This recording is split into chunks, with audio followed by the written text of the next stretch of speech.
tidak boleh komen yang menghina dan mencerca. Kalau komen yang sopan, orang ibu apa lah, orang Amerika lah.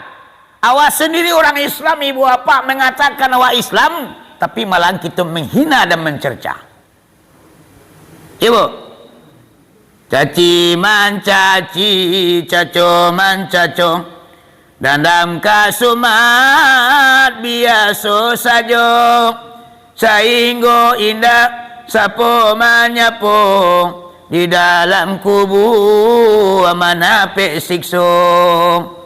Wahai sahabat ya akiwani, kalaulah iyo mukmin sejati, tidaklah namu caci mencaci, dandam kasumat jauh sekali.